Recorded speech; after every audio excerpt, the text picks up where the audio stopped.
Hello, everybody. Welcome back to another episode of the West End Imps show. On today's episode, we are dissecting the game away at Bristol Rovers that took place yesterday afternoon. As you can tell from the state of my voice, it was pretty decent. I'm joined by regular co-host and good friend of mine, Mr. Chris Conrath. Chris, how are you feeling this morning? Morning, mate. Yeah, I'm all right. I mean, you said dissect the game. I don't know where we start and how we dissect that. It was bedlam, but yeah, very well this fine Sunday morning. Before we do get started, I just want to thank some of you that were at Bristol Rovers yesterday for coming up and telling me that you enjoyed the content.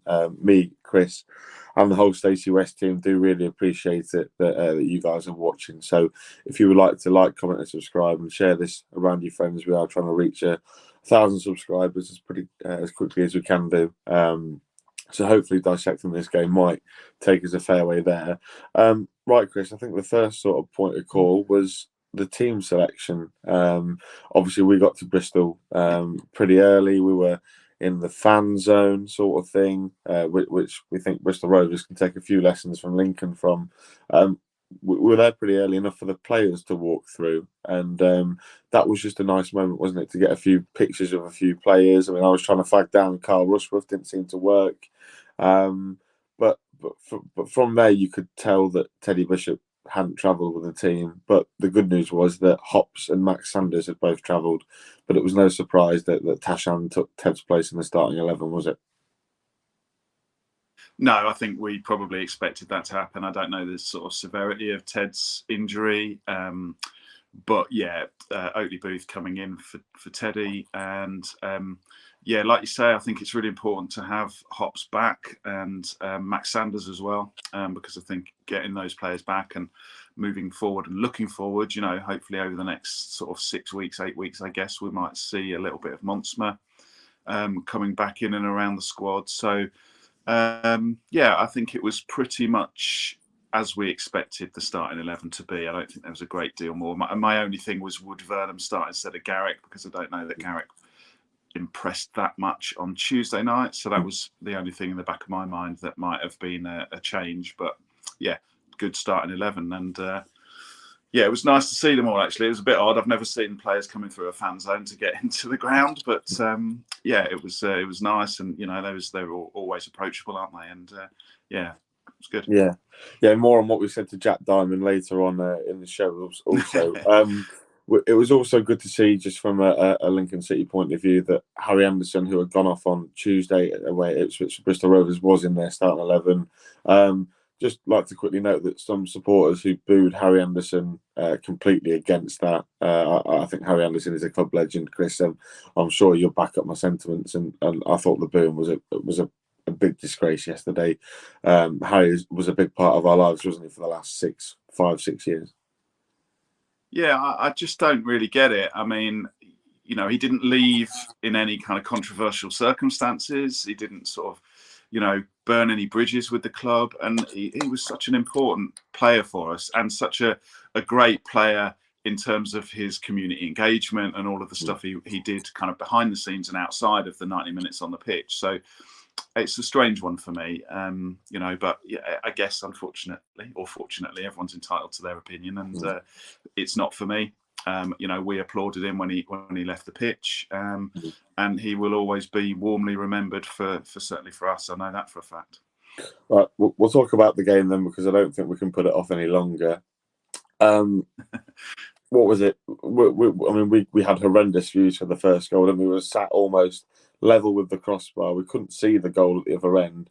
But watching the highlights back, Chris, Jack Diamond down the left-hand side gets lucky with the crossing that he puts in. It's deflected straight into the path of Ben House, who makes it 2-2. Really pleased for Ben, aren't we? The fact that he's come in from the National League. He's not everyone's focusing on Charlie Kendall, etc. But Ben House is quietly going about his job and becoming a very good backup for Hopper. Even now, you have to say that even if Tom's fit, Ben House has got 3 and 2. You've got to keep playing it, haven't you?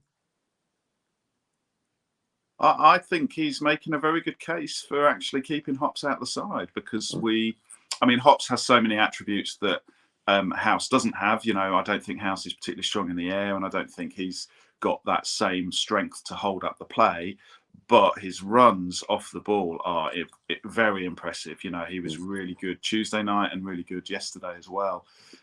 He's got a good footballing brain, and I think as much as we're fans of Hopper, he's not a kind of big goal scorer. He'll get goals, but he's not. I mean, I've just been really impressed by House, and like you say, he's just kept his head down.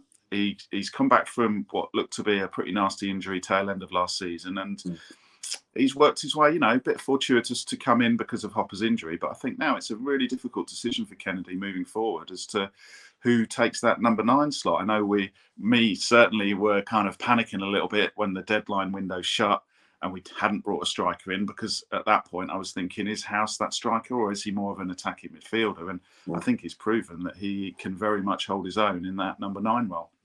Yeah, really, really, really good finish, and good to see Jack Diamond contributing in a way that wasn't goals, I suppose. We talk about the second goal then, Chris. You talk about Ben House's movement. I think it's Ben House's movement that creates the opportunity for the penalty. A really good run in behind, a good ball in. I think it was Tash that played the ball in, and Glenn Whelan, I think it was, had no choice but to drag him down, and it looked a penalty from where we were. We were stood up at the back of the stand. We both thought it was a penalty, and Judy, the referee obliged and pointed to the spot. Now there's a bit of tension. Obviously, Jack Diamond took the last one, scored it. Jamie Belshaw, the Bristol Rovers goalkeeper, was a former teammate of Jack's. So I was feeling pretty nervous given the fact he might know where he was. But Jack Diamond finished it with an absolute aplomb, didn't he? Absolutely fantastic penalty. Yeah, and exactly the same as the Tuesday night penalty, wasn't it? Exactly the same corner, low, hard, right into that corner. Even if the keeper goes the right way, I think it's quite a hard one for them to save because it's so accurate and kind of, just he's just a really exciting young player, isn't he? So I think absolutely. House's movement to get the penalty, it was a penalty. There's a clear pull. I personally don't buy into the soft penalty. It's a penalty or it's not a penalty. And that was probably more definite to me than the one on Tuesday night. Although I've sort of seen a couple of people think possibly otherwise. But yeah, great penalty and 2-0 up. You're thinking, here we go. This is going to be a nice, easy afternoon. Yeah. Well, I mean, to be honest, I think we turned to each other and everyone that we were with in the stand, and I couldn't really believe that we were 2-0 up away from home so quickly. We were brought back down to earth with a bit of a bump, sort of a couple of minutes later. Really, I think it's actually Regan that misjudges his header. Paulie's then caught on his heels, and Aaron Collins, a player that I like, who scored quite a number of goals already so far this season. We don't want to accumulate blame, but Rushy, who has been fantastic for us all season, probably his worst performance in a Lincoln shirt yesterday, to concede 3 goals, comes out, rushes out, a bit of rush of blood, and Aaron Collins neatly takes it round him and puts him in. Just a decent goal. At that point, you're sort of fearing, aren't you? But we will go then on to the next one. It was a similar sort of situation. I don't think it came from any one particular ball in. It was a really good ball in behind the defence. Ryan Loft this time was in on goal. Rushworth did enough. I think he just about got a hand on it, pushes him wide. But then it's all about the captain. The dedication from the captain to absolutely bust a B word back to that net and say, because that for me, that's as good as a goal. Yeah, 100%. I talked on Tuesday's game about the save from Rushworth being a match-winning save, and for me, that clearance is a match-winning clearance. And credit to Paul, he's incredibly committed, and he'd made the mistake for that first goal, 100%. He completely mistimed and misjudged, and whilst I think Rushworth is also partially to blame, and O'Connor wasn't particularly quick to react to the player running through for the first goal. To get back, we saw a still image of where Poole was at the point that Collins, was it Collins, who'd taken it round the keeper? Loft, sorry. And to have got back and got that off the line. And then, I watched Paul's reaction closely, and he celebrates that like a goal, and I love that from a defender. I think it is as good as a goal, like you say, and it's a match winning. If that goes in 2-2, exactly the same as on Tuesday night. If their goal goes in, the game swings, and I think it has that potential to be a very different outcome. But yeah, superb. Probably the only decent bit of defending in the game. Yeah, it absolutely shows that that Regan, who people thought wasn't particularly keen to stick around in the summer, to put in a performance like that and see that celebration, fantastic. Then we go on to the third goal, which I think was scored before half time, pretty shortly after the Regan Poole block off the line. Again, that boy Jack Diamond, who when we saw come through the fan zone, we both asked him if he was going to score today. He said, hopefully. I said one, you said two. He's outdone us. He's got three, but the second goal, probably my favourite out of the lot of them, because it's a really well worked move, and we get a bit of luck, don't we? Because they've hit the ball against their own man, and it's carried back into the path of Diamond. But he's so quick, electrifyingly quick. Something that we definitely missed last season, and just slides it under the goalkeeper. And I think he also riles up the home fans a little bit as well, which is something you always love to see. Yeah, absolutely. You need a bit of that shithousery in a game. I think it's really good, and the ball just sticks so close to him when he's running at speed with the ball, and lucky, because it was again another example of the terrible defending across the whole 90 or 100 odd minutes of the match. But he does really well to get through, and a really nice finish, tucks it between the keeper's legs, and at that point, again, you're thinking, excellent, plain sailing, no problem. Yeah, and at this point, then we get into half time, 3-1, thinking, well, this could be Eddie's score, and it sort of proved. The second half, I think, in terms of an offensive point of view, we looked like we were going to score every time we went forward. The fourth goal came. Now I'm trying to remember if it was. I think it was Matty Virtue, wasn't it, that got the fourth goal? Yes, he did. Yeah, there's that many, Chris. It's difficult to know which one's which. Matty Virtue. Good run from Oatley Booth for the goal. Yeah, really good run. He travelled a long distance with that, and a few times he looked like he was about to pull the trigger, and he hesitated and kept going, and they rode a few challenges, and kind of got a shot away that then just bounced around, came to Virtue, and he had a couple of attempts, didn't he? And eventually it goes in. A very nice finish. Pleased for him, because I think he's a really important player for us. Yeah, and again, yesterday, Matty Virtue was absolutely huge midfield in terms of the turnover. I think, the Gas, especially towards the end of the game, were really pushing once they scored their third goal, which we'll come on to. Matty Virtue is so pivotal. Like, you can see why he prefers him to be a sort of box-to-box midfielder rather than the defensive midfielder that we saw at Cambridge, because, he can finish, and it was a really great finish into that corner. And we'll move on then. I think they then scored another one, a similar sort of. Was it the second goal that the ball was in the right-hand side of the penalty box? And to be fair to Ryan Love, I don't think Rush was going to save it at all, because it's one hell of a finish, isn't it? Yeah, good finish into the far corner, and again, just probably had opportunities to close him down and get the ball out and away, but. It was one of those games where I think you just have to accept the fact that defensively it was awful on both sides, Cal. But going back to what you said before about we were electric going forward, I think that was a really, really impressive attacking display. But it's not a great deal that anyone could have done. Rushworth certainly not at fault in my eyes for that goal. And I think what just came before it was Jack Diamond's hat-trick goal. Down the left-hand side, and every time he looked like he was going to put something on target, it was going to go past the goalkeeper. And a first professional career hat-trick for Jack, really proud moment for him. We sort of said around the time he scored his hat-trick, giving us Brennan Johnson vibes, like, seriously.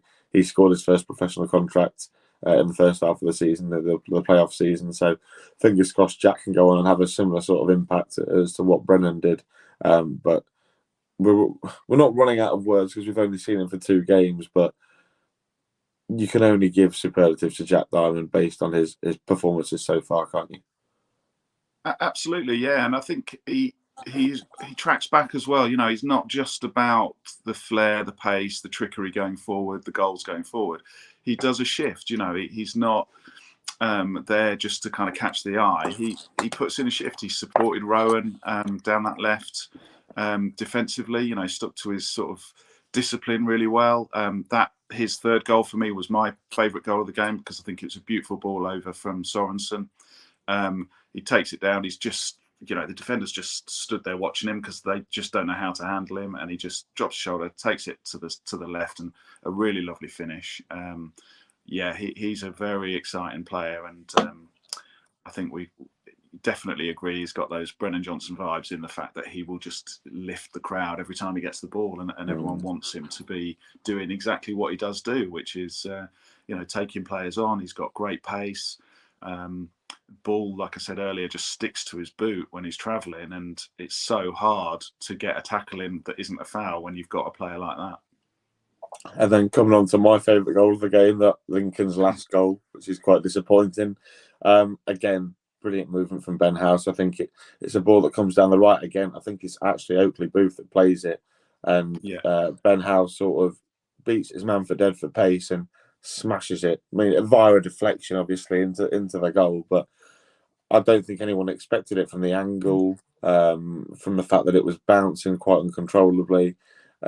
It just summed up the afternoon. Everything that we had on target went in. Yeah, it was a lovely goal. I know Gary put in his article it was Van Basten-esque, and I don't think you can argue that. It was that similar angle, took a slight deflection, but you know, you got to credit House again. His movement was very good. Really nice finish and a great afternoon for him. You know, really pleased. Gutted that he had to go off injured, and I really hope that's not anything that's serious or long term, because he's really come to the fore and is a great asset to the club now. Yeah, it just looked like he landed awkwardly. Yeah, hopefully it's just an impact or something. Yeah, I mean, hopefully he's not out for too long. Then obviously they go on and score the third, but then there was a sort of 20-minute spell where the Rovers were getting in as behind us constantly. Obviously Mark recognised that, brought Jackson on, brought Rovo on, so we were playing six at the back. It felt like, but even then they still had opportunities, didn't they? I think Rushy made a couple of saves. I know they definitely should have scored one from maybe about 5 or 6 yards out that blazed over the bar. I think what will disappoint Mark is the defensive performance. We've shown this year we can be very good defensively. Oxford United, Derby, etc. That will be the real sticking point. And I think Mark came out in his post-match and said, "Yeah, defensively that is something from an under-12s game that will not be accepted going forward, and the players have to learn that." Yeah, and quite right too. You know, and I think everyone that I've sort of spoken to or engaged with on Twitter over the last sort of 12 hours, 24, you know, since the match, I don't think you can avoid the fact that we were very poor defensively. But like you say, it's also perspective. We were exceptionally good in a few games defensively as well. So I kind of think yesterday was a bit of an anomaly in the context of the whole season, because we're not going to see another 6-3 game. I wouldn't have thought for you know, certainly not this season, probably not for the next 5-10 seasons. You know, and yeah, there's definitely work to do, but you know, I'm always a kind of try and be as positive as possible, and I'll say, you know, we conceded 3. Absolutely, there's a significant amount of work to do in that. They kept playing the same move through O'Connor and Poole, who I think for me were too far apart from each other at times, and that through ball in, you know, 2 or 3 times. Well, they scored 2 from that, or scored 1 from that, and had the goal line clearance from that. So there was, you know, there was work to be done there, for sure. But we scored 6, so let's celebrate that and let Mr. Kennedy and the boys work on the defensive discipline, you know, over the next couple of weeks. But I don't think it's a thing that concerns me long term, because we can defend. We've shown that. And I just think it was just one of those games where I don't know, something was in the air down in Bristol that meant that there was no defender actually doing their job. It was all really chaotic. It was like a basketball match at times when it was just going back and forth, and there didn't seem to be any real sort of defensive discipline, I guess. But they acknowledge that. I really like the fact that Kennedy came out afterwards and kind of focused on that as his post-match. And we were watching him on the touchline, and he was kind of raging at points to certain players throughout the game. And I like that. We can celebrate the goals, but yes, there's a significant amount of work that needs to be done to just tighten that up. We finished with 6 across the back, which adds to everything, doesn't it? Yeah, I think it must have been the jerk chicken air, Chris, that led to all the goals. I think there's only one place we can go with the man of the match segment, Chris. I voted for him on Tuesday. You voted for the goalkeeper. Quite ironic how Rushworth's then had a really poor game, and Jack Diamond's gone on and stepped it up another level. But you can't look past the Sunderland loanee, can you, for man of the match? No, you can't. But I think that you have to give an honourable mention, for me anyway, to Oatley Booth. I thought he was very, very impressive. Ben House, very good. Virtue was good. So, yeah, if you're going to score a hat-trick in a game, you're quite rightly going to get the Man of the Match award across what I would think pretty much unanimously. But, yeah, I think there was a couple of other players that put in some really good performances. Yeah, I think he just got a hold of the match ball just as you walk down the tunnel. But that will draw today's episode to a conclusion. I think we have gone on quite a while talking about it, but how could you not, given a game of that sort of quality? And it was like a game of FIFA, like Chris said at times. But thank you, Chris, for giving your Sunday up to come and talk about it. We've got a couple of weeks off now, so we won't be here next week, but we will be back for the Bolton game, which we are doing just under 2 weeks. Anything that you'd like to plug this week, Chris? No, just like you say at the top of the show, is just more people we can get engaging and subscribing, the better it is for everyone, and it's something that we really enjoy doing. So hopefully people that are watching continue watching and spread the word. Absolutely. Thank you, everybody, for watching. We'll be back, as I say, in just under 2 weeks. And for now, Chris, up the Imps. Up the Imps. Have a good day.